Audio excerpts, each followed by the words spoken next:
జై శ్రీరామ్. ఈరోజు మనం కార్తీక మహాపురాణం కార్తీక మాసంలో భాగంగా 23వ రోజు పారాయణము విందాం. అప్పుడు ఆ ముని కరుణాకరమైన దుష్టులను ప్రసరిస్తూ ఆ ఋషి ఆకాశం వంక చూశాడు. వెంటనే 2 వానరులు వచ్చారు. ముని వారికి కనుబొమ్మలతోని కర్తవ్యాన్ని ఆజ్ఞాపించాడు. ఆ 2 కోతులు మళ్ళా ఆకాశానికి ఎగిరి అతి స్వల్పకాలంలోనే తెగవేయబడిన జలంధరుడి చేతులను, మొండెమును, తలను తెచ్చి వారి ముందుంచాయి. తన భర్త ఖండితవ్యాలను చూసి బృంద గొల్లుమని ఏడ్చింది.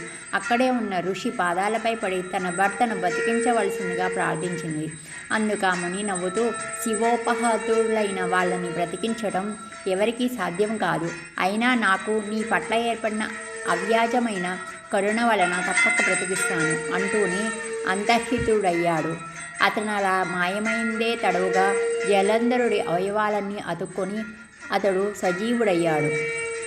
కిన్నురాలై ఉన్న బృందను కౌగులించుకొని ఆమె ముఖాన్ని పదే పదే ముద్దాడాడు. పునర్జీవితుడైన భర్త పట్ల అనురాగంతో బృంద పులకరించిపోయింది. వారిద్దరూ ఆ వనంలోని వివిధ రకాలుగా సురత క్రీడలలో మునిగిపోయారు.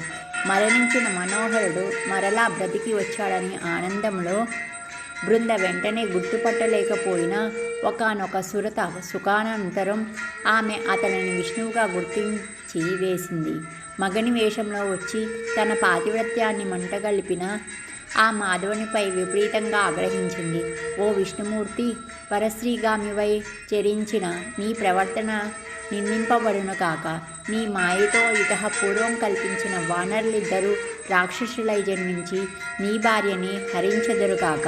నువ్వు భార్యా వియోగ దుఃఖితుడివై నీ శిష్యుడైన ఆదిశేషునితో సహితుడునై అడవులలో పడి తిరుగుతూ వానర సహాయమే గతి అయిన వాడివి ఆ గురువు కాక అని శపించి తన నభిలషిస్తూ చేరువవుతున్న శ్రీహరి నుండి తప్పుకొని అగ్నిని కల్పించుకొని అందులో పడి బూడిదైపోయింది.